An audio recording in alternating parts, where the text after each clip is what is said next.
Welcome to our recap of Sister Wives Season 19, Episode 14, The Truth Will Set You Free. Will it? Someone asked for a better view of my shirt. I don't think I've ever worn this shirt. It's brand new. Derek Zoonailer's Center for Kids Who Can't Read Good. Just looking at your chest. A very recent and notable movie that I'm sure you guys saw as a blockbuster in 2024. The server I got on my shirt's probably dead by now. So let me give you a quick summary of the entire episode. It sucks. Meri is starting, she has not turned the corner on Robyn, but I think she can see the corner in her view. She's got really good friends who are trying the best to deprogram her. And you won't believe this. There's no gloves. And no crying. Not even pretend crying. But those eyebrows look like they're orbiting a different planet. Man, if you told me they were drawn off with brown Sharpie, I would believe you. Somehow they're worse. Christine, we saw more of Christine's, the engagement party. All I'm going to say about that for the moment, until we actually get to it, is somebody pointed this out, which is the best thing about this Christine storyline for this season. Is that it's not Robyn and Kody. Is that we get to see so much of the kids. Absolute bonus is that we're seeing Aspen, we're seeing Isabel, we're seeing, we saw Hunter this episode. Like, I do love that. But a lot of people have been complaining that we see almost no Janelle, which is a huge bummer. It would sure be a shame if they didn't get married after all this. And then we have so much Robyn and Kody. Oh. Cody looks crazy. And I think they accidentally snuck in some things that they didn't intend to, which implies that he is angry and intense all the time. I got a great screenshot of him when he's like, I'm on a date. And you can see all the way around his eyeballs, and he's like, he looks crazy pants. And they show pictures of the food at this place, and they look good, but the company they keep would make me not want to go there just because of the people who do eat there. And I did this to myself because I said I wish they would talk more about their beliefs about the religion. Oh. And they talked about their beliefs about the religion. And it was still a lot of like gobbledygook. Like it wasn't very clear. It was all euphemistic and stuff. And oh, just wait. One of these days Robyn's going to sit us down and tell us what to think. How it is. But yeah, so let's just go ahead. We start off with, first of all, right off the bat, 2 seconds in, I'm not believing it. Because already Cody's like, it's so hard for us to go on a date. Because she's like, the girls are busy in college. But I'm like, but as far as I know, unless something has changed recently, her children are leaving the house to go to a school, which means she would have all day. I mean, we have a similar situation where we both work from home and our son goes to school, so we try to do a date weekly. I mean, I wonder what she does all day now that she's not stealing 3 other wives' money. Yeah, I mean... Like, what could she possibly have to do? And I have a lot of people who are still talking about the nanny. I don't think they have a nanny anymore. But I do not have any proof of that other than... I think they probably let go of the nanny after that. At the very least when the kids went to school. But I could be wrong. We didn't know she had a nanny for a long time. They tried to hide it the whole entirety of the show, pretty much. So they could still have a nanny. But they have this whole premise. They keep reiterating, it's so hard to go on dates. It's so exciting when we actually get alone time. I'm wondering if maybe they just don't date a lot because Robyn doesn't want to go on dates with him. It would not surprise me if she did not want... Well, maybe she's dating all those other interested men. I know, right? So they go back to Josephine, which is where he met with Janelle, which makes me wonder, on a more completely unrelated note, how hard is it to film at places? And I'm wondering if it's one of those things where any place will let you film, but they just want you to pay for the room that you're taking up. And so they found like 2 or 3 places. And I wonder if the old place, Bravo or whatever it was, the place that they always used to film at, the Mexican place, either Robyn and Janelle don't like, or they were like, we didn't get, we showed you on the show, we're not getting that many new customers. And so it's really too inconvenient or something. I mean, if Kody likes it, then I probably don't want to go. So, yeah, so they go on this date that they never get to go on dates on, and I don't for a second buy that they're so busy with their with business. At least the conversation doesn't sound like they've rehashed it 20 times already. Well, and the whole deal about it is like I was already eye-rolling 5 seconds into this. Okay, so then we cut over to Salt Lake where they're going to Gordo's for an engagement party. It looks like a taco place. What a name. They once again reiterate, as they do for every step of the engagement process, this is not something that Christine had with Kody. And this is, she does bring up in a way something that was always really a question for us, which is this duality of how the AUB viewed plural marriage, which was both this, it's totally appropriate, it's amazing, we support it, but a married man shouldn't be hitting on a single woman. And you're like, well, when you're, and they've told us that the whole first couple seasons, how it has to be done a certain way, and then they kind of, it doesn't seem like they found a way to talk about it that's really consistent with itself. Because even Christine says, you know, we're supposed to have this plural marriage. They believe that in order to progress to heaven, is the wording he said something used? like progress eternity. Something, the way that, I can't remember the exact wording he uses, and so I'm not going to try to make up my own explanation, but that they had to get married. It wasn't just something that was allowed, it was something that was required. And so for them to have that, but almost sounds like they punish the later wives. So she's explaining how, of course, they didn't have a party. And she goes through all that. So Janelle comes up just for the day. So she drove up for this and then is going to go back tomorrow. Hunter was also went, which was so fun to see Hunter. And he was such a fun spirit while he was there. They all make fun of the fact that Christine is wearing white because she's so excited to be the bride, and they're having messy, drippy tacos. And David sort of goes on about how, you know, she's going to spill something on it, how, you know, let's take a bet. And Peyton does the same joke that he made before, which is like they've been engaged, they've met 2 seconds ago, they've been engaged for 3 seconds. But the truth is, at this point, they've known each other for 9 months. And I'm like, you can't, you know, either ride the horse or put it down.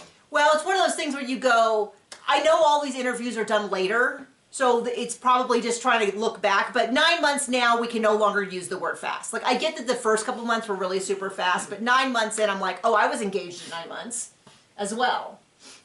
This guy. And a lot of the people I know, especially the religious people I know, I should say, yeah, definitely especially the religious people I know. I knew a lot of people growing up who would date, and they date for like a year or a year and a half. But when they met their partner, boom, it was like 6 months in they were getting engaged. That's pretty standard, like once they know sort of thing. A lot of my non-religious friends who could just move in, did not progress quite as quickly. But some of them did. Some of them did. I'm just saying it's more, my experience, which is incredibly biased, is that it was more common with the religious friends I had. To like, once they knew, to like get a ring on that finger, get married. And my mom was always a big fan of a very short engagement. She was like, there's no reason to. Once you know, let's just get it going. So she talks about how David, they were bringing together the kids. She's like, I have a great relationship with David's kids. David really has a great relationship with my kids. My kids have a great relationship with David's kids. It's really super important that they all get along, that this is really healthy relationships. So he still talks to his kids? Unlike someone? That was John's big joke. He's like, oh, and he talks to them? Man, that's amazing. So, I don't know what this is. Oh, so she does end up eating and spilling on her dress. I couldn't even see it. And she's trying to get it cleaned off, and Janelle's giving her a pen, and McKelty calls over to David, and David comes over and gives her crap. And she describes McKelty and David as being almost the same. Like having very similar personalities. And she words it really weird because she says, it's kind of like marrying my daughter, and that's really cool. And I'm like, there's not a world where I would use that phrasing voluntarily. There's a lot of other phrasings I would use. Maybe something like, they fit in so well, they get each other. It's one of the qualities that I really love about McKelty, and I'm excited that my future husband has it too. I would not use the word, it's like marrying my own daughter, and that's really cool. It feels like somebody gave her the challenge of what's the worst way you could phrase this, and she's like, I've got it. I've got it. Anyway, and I don't see McKelty as David being very similar.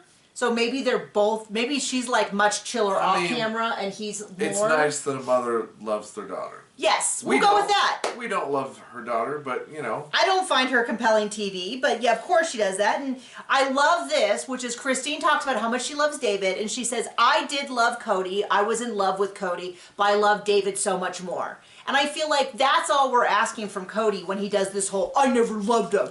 It was a burden to be around them, blah, blah, blah. It's like, dude, just admit you loved him, but you love Robyn differently. I think we all can see that. We all can acknowledge it. The fandom acknowledges it. We're not saying you can't say that Robyn's special. It's just this whole, like, I never loved them. I was never in love. Well, now he says he loved him. He was never in love with them.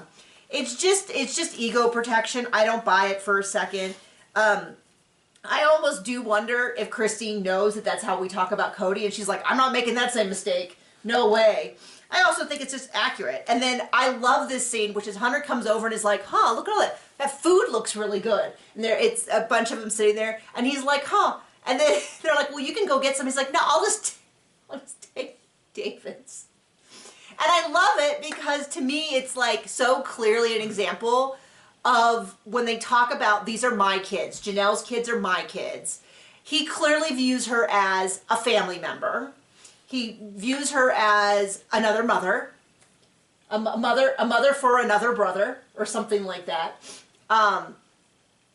Whatever, because the fact that he goes and steals David's food. And David's very much like, I don't like this, but everyone in her family does this. And I don't share food, which is like, this is like John's thing too. And I'm kind of with Christine, which is like, why don't we get two things we both want, and then we can have a little of both. And you've warmed... Because I've got the one thing I want. Why didn't you? He's warmed up to this idea a little bit. Well, yeah, I mean, yeah. He knows where his bread is buttered. No, I mean, but it was just really funny because it was definitely a moment of like, oh, I know, I've had this conversation before, and he's being gracious, but he is also like, I'm gonna go buy myself another one of those because I really did want it. So like, as much as people have been like, I don't like these scenes, it bothers me that, you know, I don't want to see any Christine stuff. It's worth it to me to see like stuff like that with Hunter. Okay. I'm trying to figure out why I have notes. Okay, anyway. I guess I normally put a line to show that we're switching locations, and I just put a line for no reason. It must have been a commercial break. So she talks a lot about how David is really invested in all the stuff related to their wedding, which is sort of a callback to Kody.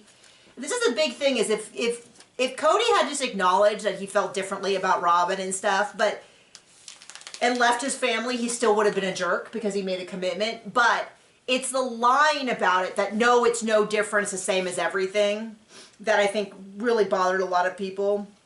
That where we felt gaslit, since they're going to use that term, I'm going to use this term, but anyway. So she talks about David's really invested, he wants to be involved in all decisions, and Kody didn't. He just wanted to, just be told afterwards and all that. And then we discussed our wedding,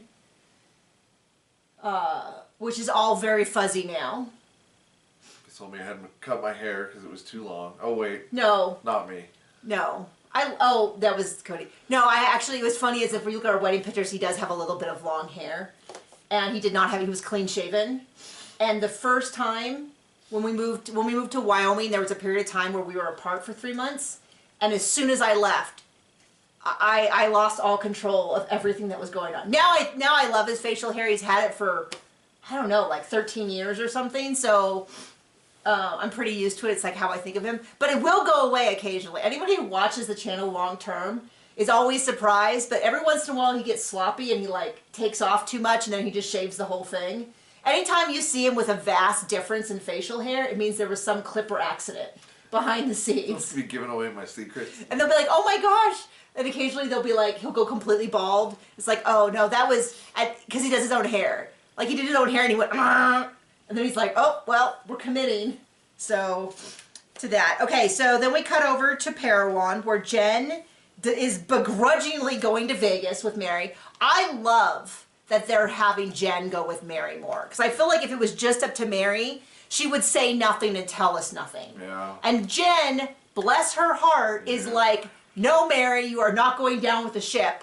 I am absolutely outing Kody and Robyn for treating you badly. And I'm like, thank you, Jen. I so badly want to be behind Meri 100%, but she keeps saying stuff that is so incredibly dumb, which makes me like have to step back and be like, I don't agree with that, which is fine, but I want her to succeed, and I want all the best for her, and I want to be excited for her. And so I'm so glad that Jen is there, because I feel like Jen really helps Meri be like, stop doing that. Stop defending Kody. Stop defending Robyn. So they're going back to Vegas to meet a friend, Brandy. and then Meri forgets where she is and says they're in Parowan. Well, she says that, but she, Brandy was a married friend that they had in Vegas that they used to double date with Kody. And so, just to be clear, because Kody would have you believe this is a woman who has never seen him in his life, because he disagrees with, and this is what I feel, it drives me crazy when he does this, but I feel like, I mean, they give him special treatment because he's the only one who gets to fire back at anything. Yeah. It's like, oh, somebody talked about you. What do you think about that? yeah, it's really clear, and he'll be like, why didn't you do that to, I don't know, anyone else? Janelle and Christine and Meri and anybody who's not Robyn after Robyn, you know, all over him. So they go down to see Brandy. To be clear, Jen does not want to go because Vegas is hot. This is clearly sometime, I'm guessing, in late August or something like that, based on kind of the timing that the girls are in college, or they're just filmed months apart. I don't know.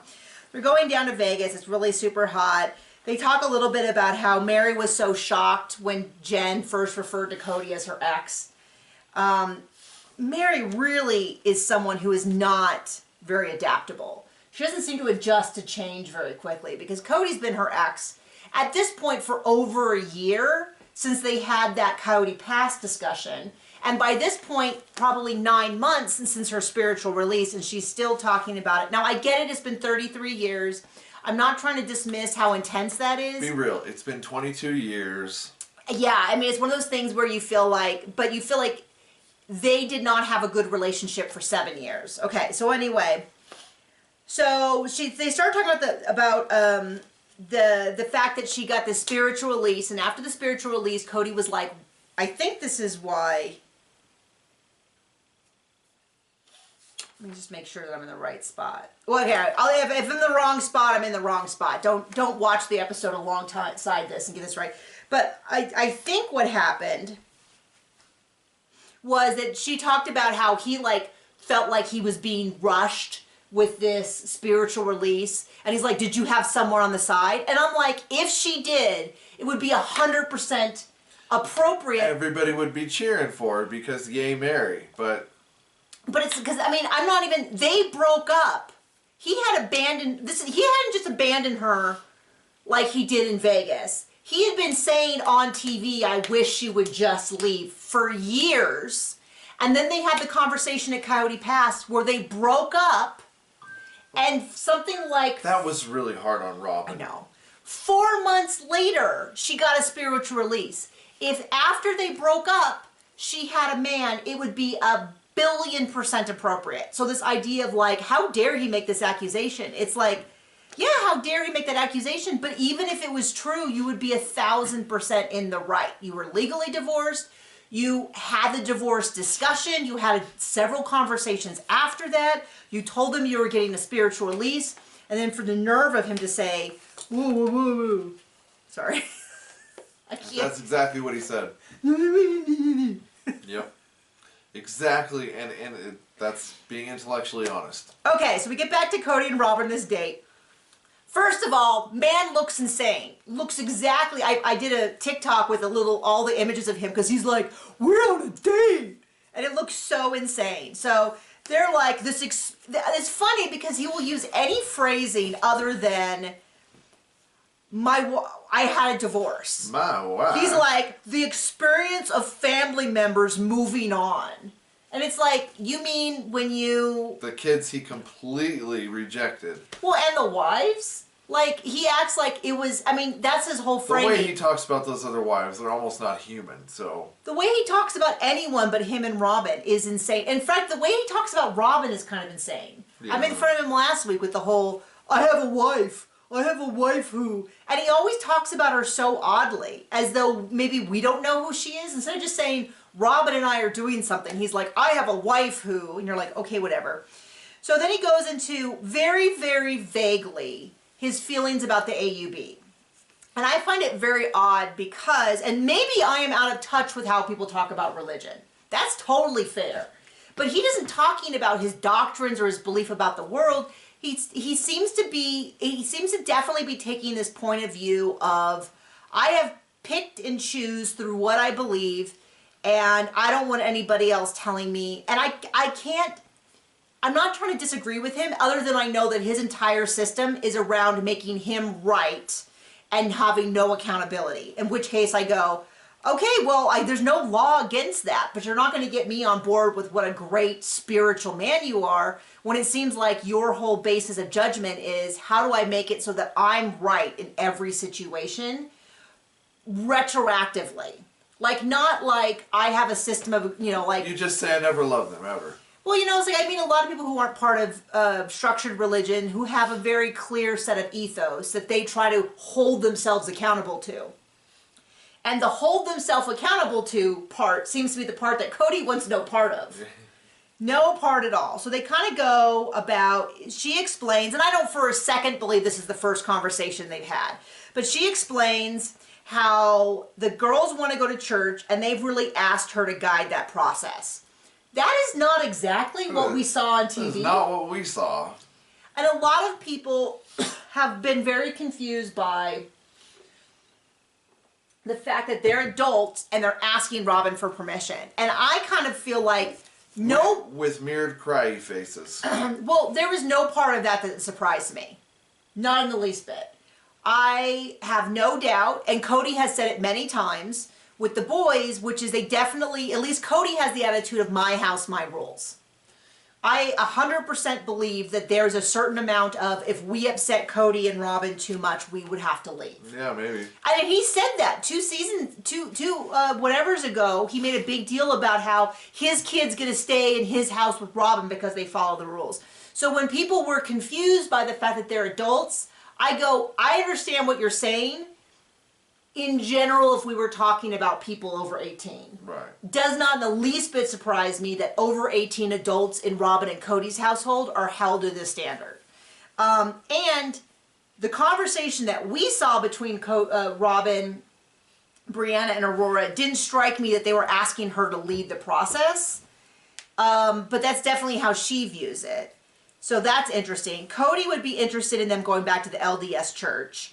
And that made sense to me because it just... We have yet to know if they'd be allowed back, because Maddie wasn't. Maddie wasn't unless she disassociated with her family who was polygamous. But they're no longer polygamous. Yeah, that was 3 wives ago. That was many, many seasons and many, many wives ago.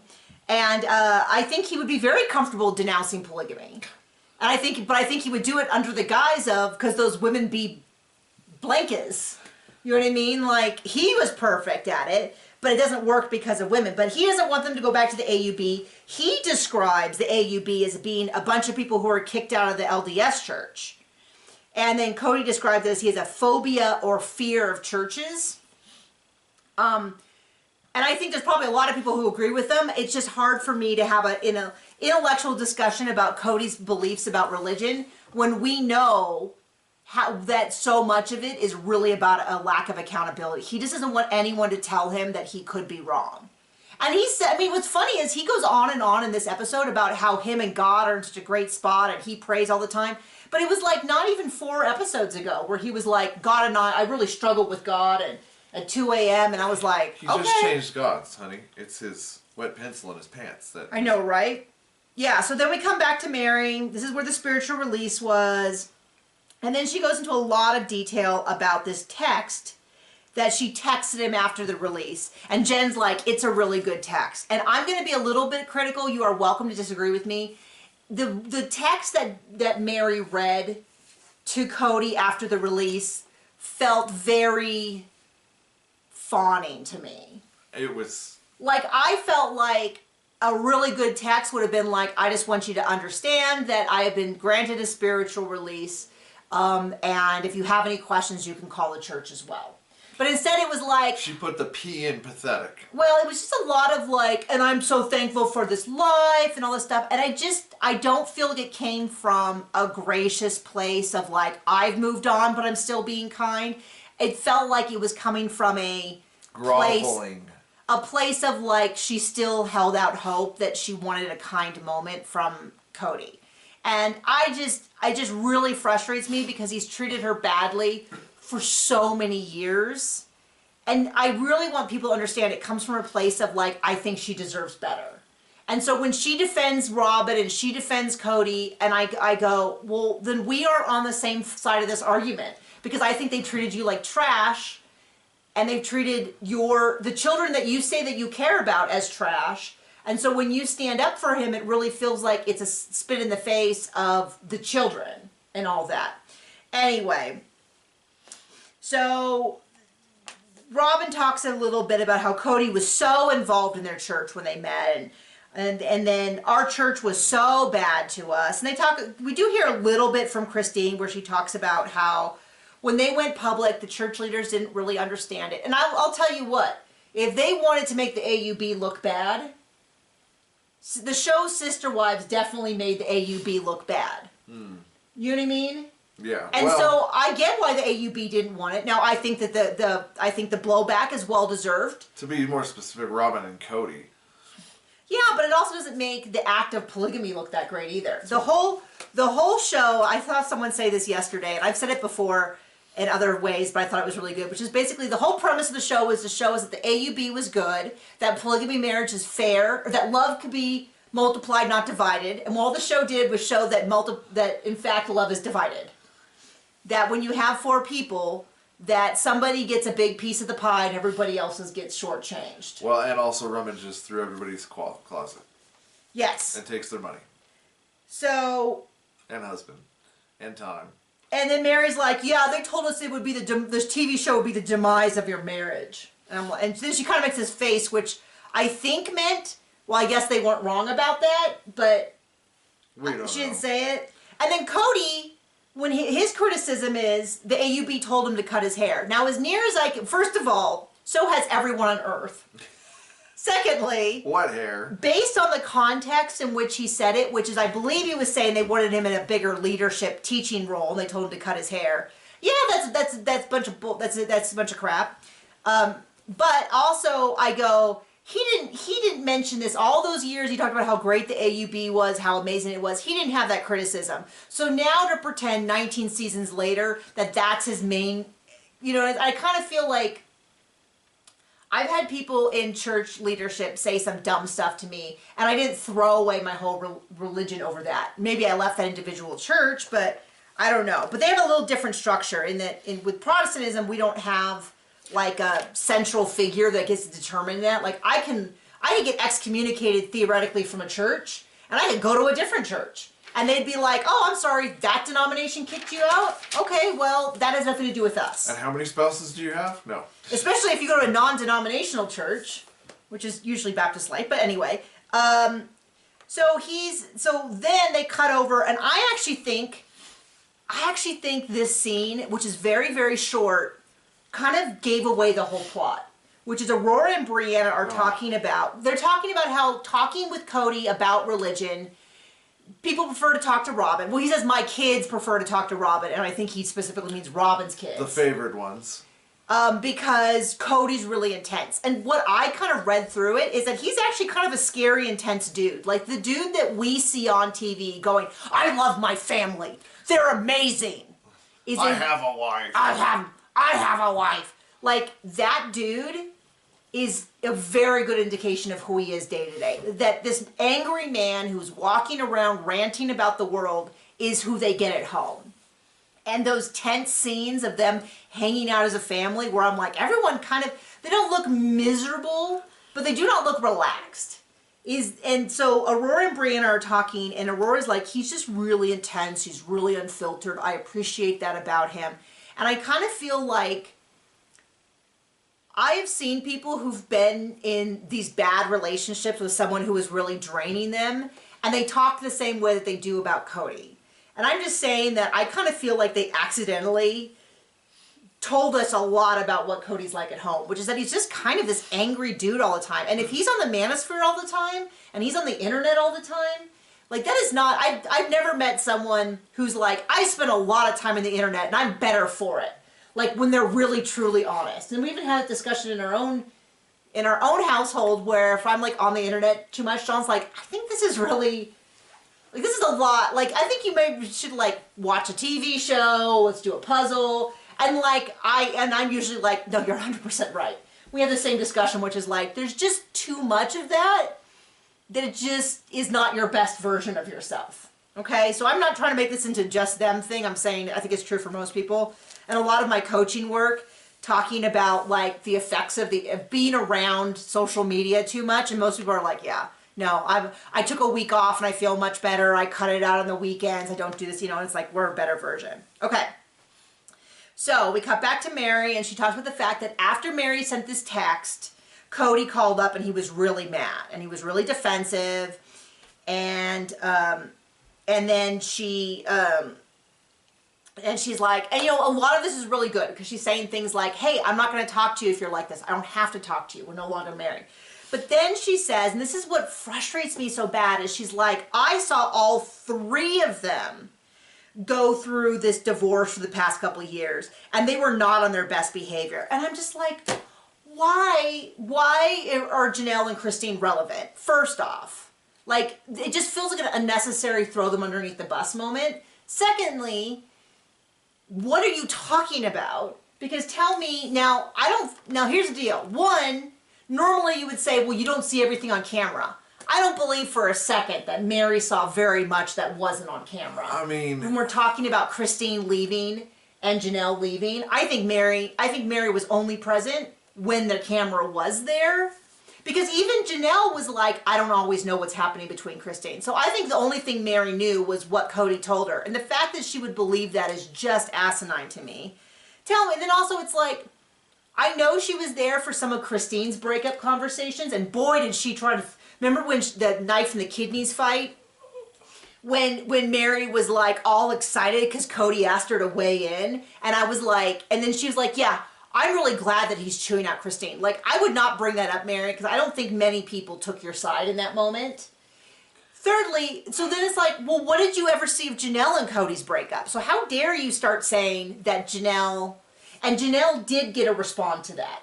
Because Janelle did say, I don't think I was rude or anything like that. I feel like I stood up for me and my kids. So I was like so frustrated because I so badly want to be like, Meri was a kick butt this whole episode, but instead she like took this moment to come off really empty-headed, to like throw Christine and Janelle underneath the bus, and I get her. I mean, I feel like she could have said it in so many different ways. Like she could have just said, I watched a lot of people, I've seen a lot of them go through this, and I just wanted to be my best version of myself, or I wanted to be able to stand behind it, or but I just feel like I was just really frustrated when she was like, all three of them were not on their best behavior, or however she said it. I was really frustrated. And then her friend, I feel like even her friend believes that, because she's like, Brandy's like, well, you had Stockholm Syndrome, where this basically, what I think she was trying to say, or if somebody said that, my interpretation would be that what she's trying to say is he was treating you really badly and you were defending him and it skewed your point of view. That's what I think she was trying to say. Yeah. Because, and then it cuts over to Kody being like, Brandy doesn't even know me. She doesn't know me at all. How dare she say anything critical? And I'm like, that's Cody's only defense. Nobody knows him. Only Robyn knows him. Only Robyn. Well, and we're so dumb. I mean, Robyn needs to tell us how to think. And then Robyn tells us the same thing. If you think Cody's like that, you just don't know her. If you think I manipulated Meri, you just don't know her. That's their, like, comeback to everything. You just don't know me. And I'm going to get on my little high horse here for a second about reality TV and the you don't really know them thing. For every 100 times that's trotted out, it is a lie 99% of the time. I'll give you some 1% where somebody is so different than what you saw on TV. But I've watched a lot of reality shows for a really long time, and I'll tell you that when we see someone get the villain edit, they usually demonstrate that in the rest of their life. And I can say that mostly, like the big things that come to mind are tax fraud. Well, I was gonna say competition shows. So we watch a lot of competition shows where someone will get the edit and then afterwards they'll be like, that's not who I really am. And then they'll go on to come back for another season and behave exactly the same way. Very, very rarely. Occasionally someone will come back and they'll be like, you know what, I came on last time, I had an axe to grind, I've really worked on myself, and they come back differently. I still wouldn't say that the first version of them was wrong, it's just that they changed as a person. That's true. I've seen that happen several times. But I'm telling you, for 99 times out of 100, when we see someone who comes back, he goes, it was the edit, it was the edit. And then you like hear news, they get into a fight with their girlfriend, they punch someone here, ended up in jail for this, they actually were a crook. Like most times, so even the whole like, you don't know me because you haven't watched TV, I'm like, I don't think you're a good enough actor for 19 years. Secondly, you double down on everything. Right. So you saw it, and instead of saying that's not what I meant, you double down and say that's exactly what I meant. Like, and his wives don't know him, his children don't know him, people, his social friends don't know him, his neighbors don't know him. It's somehow nobody knows him. That's his only defense. And Meri's like, no, we went on double dates all the time. Jen has been around since the rental houses in Vegas, which were like season 2 of the show. I don't know. They moved in season 2, and it sort of ends with like, we're here and we're safe. So somewhere around then, season 2 or 3, she met Jen. So Jen's been around for a long time. And here's the other thing. What's the other thing? The other thing is, Meri, Christine, and Janelle, for as much as I get frustrated with Meri being upset with them, they do not agree. Except when they talk about things like Kody, and then they do agree. And you know they're not doing it out of some secret plan that they call each other afterwards. They all agree. And the kids, even some of the kids don't like Meri, some of them don't like, you know, all that kind of thing. But they all agree. So it's kind of like if everyone who doesn't get along all agree about certain qualities about you, it's just very, very rare to encounter a situation where strangers, friends, family members, everyone feels the same way. I know some of you are like in bad families, and so I'm not trying to say that it's always the case, because we've definitely seen this thing where like a family will turn on someone, but I'm just saying that's extremely rare, and I do not think that is what's happening here. I'm not saying it never happened. I'm just saying I do not believe it's what's happening here. And then she kind of makes a statement about, you know, like, I still love him. And I'm like, that's the problem. We know, Meri. And I feel bad for her because I don't understand it. Because I don't know how she could still love him after 10 years of neglect and the things that he has said about her. And she even says in here, you know, I don't know why I try so hard to be nice when he's so terrible. And I'm like, I don't know. That seems like we don't know either. That should be a question for a therapist, because it really seems to be deeply, deeply affecting. And then Kody asks Robyn, is there stuff in our relationship that we need to clean up? And I had this instant, for whatever reason, that line hit me, and I was like, I had this image of what it would be like to be in their relationship, and it made me hurl. It just seems like it's so deeply unpleasant. I mean, there's been times when people have said they're clearly in love with each other, and I don't know, it just seems like even if they do love each other, it seems so deeply unhealthy. So Robyn explains that the AUB is off the table for this whole kids exploring new religion, new churches. They're not interested in polygamy. And she talks about how, she's like, are you okay with them going? And he's like, yes. And she's like, are you okay with me going with them? And he's like, yeah, as long as I'm not cut out of it. Like, I want to go with you eventually. I don't want him to think that she's single. And then he has this really odd statement where he says, a lot of men are after her, and they tried to go around me. So I can't tell, because one sentence is in present tense, which is implying that men are still after her, and the other one is in past tense. And I think it's just a matter of that he doesn't have an editor or whatever. I think he's referring to in the past, that when he was courting her, other men wanted her. And then they talk a little bit about, when I first laid eyes on you in the church, it was like a lightning bolt. And he's like, I want to know that I'm never going to lose you, and God's my wingman, so tell me how it was. And I don't know. I'm just getting a vibe that she is not as into this dude. I think I've always thought he was more into her than she was into him. And that a lot of it was, he spent time with her and gave her resources because he loved her. A lot of it was, he's her best customer. And I think a lot of it is about her wanting more resources and time because it benefits her.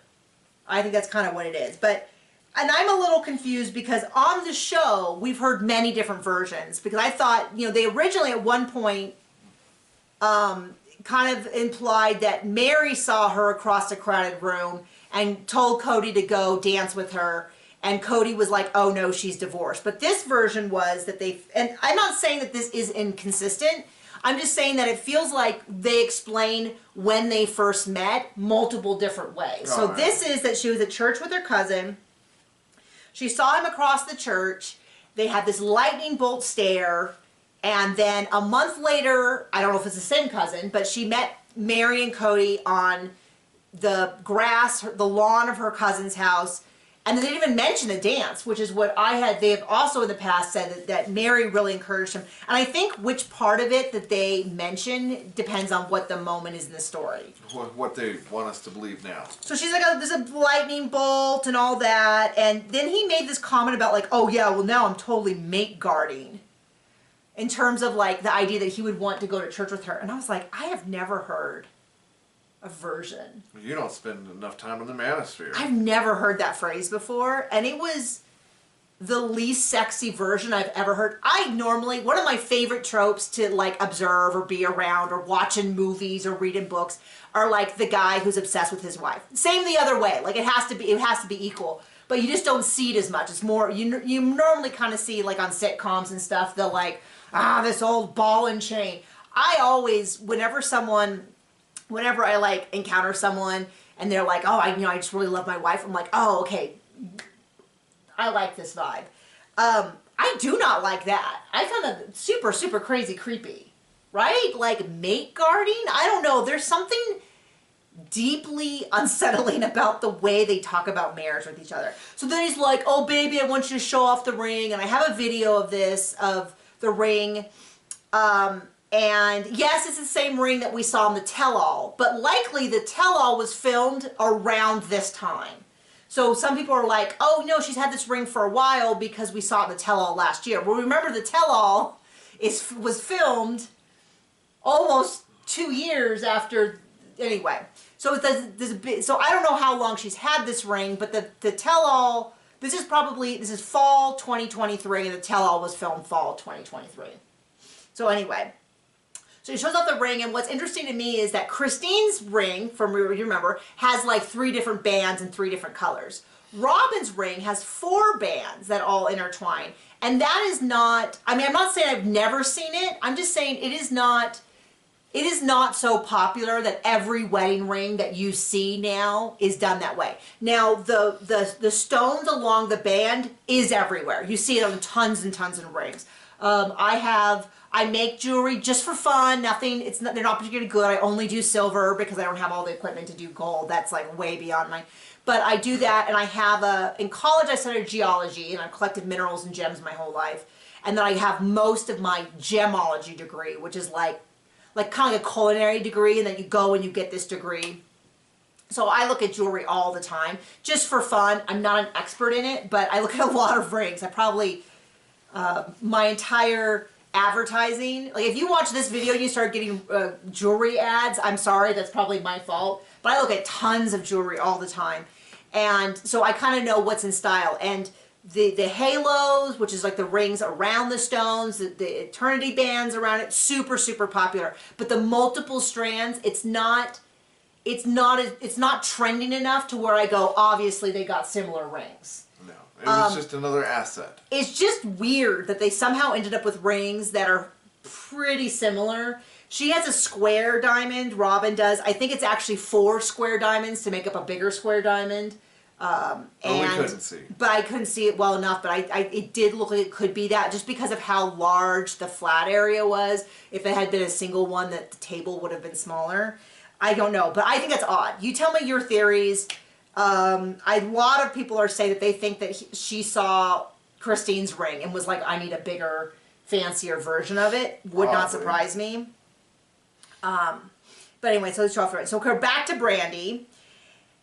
And Brandy was like, I used to defend him. People would be like, oh, he's kind of a creep. And she'd be like, no, he's fine. He's kind of a, and then Meri like volunteered, like, oh, he's a cool guy. And I was like, oh, Meri, stop. Like, let your friends bring you into a healthier place. And then Jen brings up his full breakdown after the move. And Brandy's like, I always saw him favor Robyn. And then they show it again. And it was pathetic. And they talk a little bit about this idea about, did Robyn come in? And Meri kind of says something like, some people thought Robyn came in with the goal to break up the family. She's like, I don't think that's the case. I think she saw what we had and wanted it as well. And I do think that is true. But my interpretation of it is that Robyn saw what was happening and wanted to position herself into the same priority that Kody had in the family, which is that everyone deferred to him. And she wanted that. And I think her expectations of what she wanted, time, resources, attention, all of that, is just fundamentally incompatible with a polygamous family. I think it's kind of healthy, like... Yeah. And I think it's kind of the idea of you going like, oh, I want to go on a vacation with my 4 best friends. And then you go on vacation and you realize that if you go with your 4 best friends, you don't get to go to the restaurants you want except for 1 out of 5 times. You don't get to have your schedule 1 out of 5 times. And then you realize, and most people who are healthy go, it sounds like a lot of fun, but what I actually want is a little different. And I don't think she ever realized that what she wanted was incompatible with monogamy, with polygamy. Or cared. And so she just kept taking and taking. I think that's what she really wanted, was she wanted all the benefits of being able to say she was a polygamist and to have them support her and all that. But her needs for how often Kody needed to be there, the attention, the resources, I don't think she wanted any of that. And it's an odd comparison, but when I coached archery at a college, I saw it pretty frequently with people who wanted to join the team and they wanted the jersey and they wanted to go to competitions and they wanted to say they were a student athlete and they wanted to do all this stuff, but they didn't actually want to shoot archery. They didn't want to practice. And when I'd be like, okay, well, you can't go to this tournament unless you're practicing, they would kind of get their noses out of joint. They wanted all that fun stuff so they could be part of the team and be considered important. And they'd be like, well, I want to be one of the I want to be club president. I want to be this. And I'm like, yeah, but you don't like archery that much and you don't practice that much. And that's fine, but just you can't then get the benefits of like, we're not going to help pay for your ticket if you haven't shot in a month, stuff like that. So, and you see that a lot. I mean, I see that with a lot of people who want to be something, but don't actually want to put the work in. And it's like, okay, well, so, and they talk a little bit more, and I could have had a whole episode of this. They bring up the list several times. And tell us nothing about it. And tell us nothing about it. Oh, well, he had this big, long list of things, and she'd do everything on it, and we're like, what? So we did kind of get one thing, because they do mention a list, and then they talk about COVID protocols. So I do assume, and many people guess this, back to that. Following the rules was part of the COVID, was part of one of the things that he gave her on the list. And she's like, I followed them all for 2 years. And I was always calling, and I was always checking in, and no one was doing it for me, so I stopped. And then she gets kind of defensive, and she's like, I didn't do that as a punishment. It just didn't make sense. And I'm like, you do not need to defend yourself. Right. Like, you don't understand how much you are taken advantage of if you think that you need to defend the fact that if you always call, and everyone gets this, if you are always checking in with someone, I think the exception might be your kids, but if you're always calling and checking in, and it is never reciprocated, you are not under any onus to continue to have a one-sided relationship. And so they talk about how she followed all the protocols, and then they talk a lot about, this is actually something that really pissed me off, which is when Meri got the call that her mom was sick, no one went with her. Now, I don't expect Christine and Janelle to go with her. I would expect that either her BFF, Robyn, that she has been defending for years, would go with her, or her alleged husband. And neither one go with her. She films about how her mom passed away on the way there. And then she does explain that Robyn did not go to her mom's funeral. Kody did, which surprised me, and Janelle did, which is very heartwarming. Did go to the funeral, but Robyn did not. And then Robyn's like, I would have loved to, but we couldn't all quarantine, blah, blah, blah, blah, blah. And here's the deal. I mean, and that was, if you have a family and it's COVID, you go see your family. But if you have a family you like, it's pretty convenient to distance yourself from the families you don't. And here's the deal about that. If this was the one time Robyn didn't go, I would give her a pass. But we can think of more times that Robyn didn't go then Robyn went. She always had some excuse. You know, she couldn't go to therapy because she wasn't feeling well. She went gold panty, but she couldn't go on the hike because she wasn't feeling well. She couldn't go to Hunter's thing because the kids had to. There was always some reason. She couldn't go over and see Meri when Meri broke her knee because her kids were sick. There was always some excuse to why she couldn't go and do stuff for anyone else. And the thing about it is there's always an excuse. We had plans this weekend with a friend, and our son had a little bit of a cough. And so we were like, well, should we cancel or not? And we're like, no, you know, I made this commitment. I told her I would go, all that. We went and had a great time. No problem there, all that. But the idea is there's always an excuse. There's always a reason why if you want to get out of something, you can find an excuse. And you don't look at one event, you look at the entirety of your relationship. But if there's always some excuse, then they're all excuses. Oh, sorry. Sorry. But if there's, you know, like if Christine didn't go because she had to take care of Isabel, I'm like, fine. You know, like that makes sense because she normally was there for stuff. I don't know. They didn't ask Christine why she didn't go. And they're like, Janelle is like, Meri is always there for Robyn, but Robyn is not. I think that was Janelle. Maybe it was someone else who said that. But whoever said it was 100% right. And this is where I'm saying Meri has not turned the corner on Robyn, but I think the corner is within sight. We're getting there. Don't worry, we're almost done. You don't get your hopes up for that one. I know. And then she's like, I stopped because she didn't reciprocate. And then they have this conversation, which they did not show us, but I assume was filmed, and I hate them for not showing us this, which is originally. They didn't show us this originally. They did show it in this episode, where they were talking about this breakup conversation that Kody had with Meri when Nathan and her, I don't remember her sister's name, were there to pick up the ugly chairs. And Cody's like, says that conversation was really difficult when they were at Coyote Pass and Meri and Kody officially broke up, and Robyn made it all about her and was sobbing and crying and running off. And Kody said it was really hard on Robyn, poor girl. And they showed us this footage, and I'm like, I'm really mad that they didn't include it the original time. And everyone's laughing because it's so ridiculous. It's so incredible that he sees the breakup with Meri through the lens of it. I'm like, that guy is such trash. It was so hard on Robyn. And then her friend was like, he is so stupid. And I'm like, I like all of you.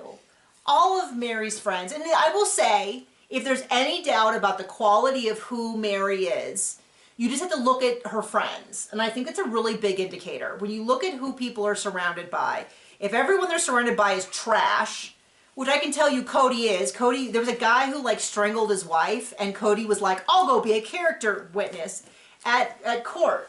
That tells you who Kody is. We don't know who any of Robyn's friends are. She doesn't have any.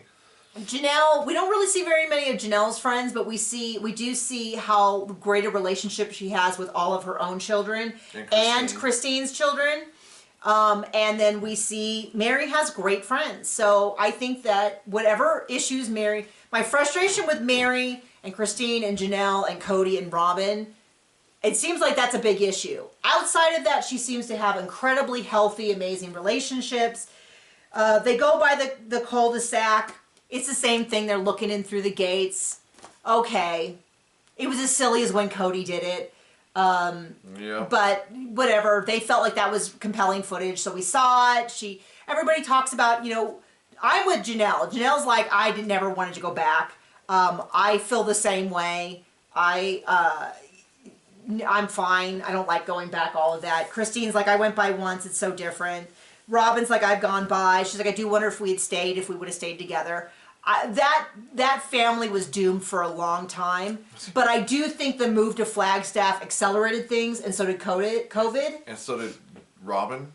Well, I consider it doomed since Robyn came. Yeah. And then here's the truth. My point. If Robyn hadn't joined the family, but Kody was still ended up on this weird trajectory he is with the manosphere, I still think it would have happened. Yeah.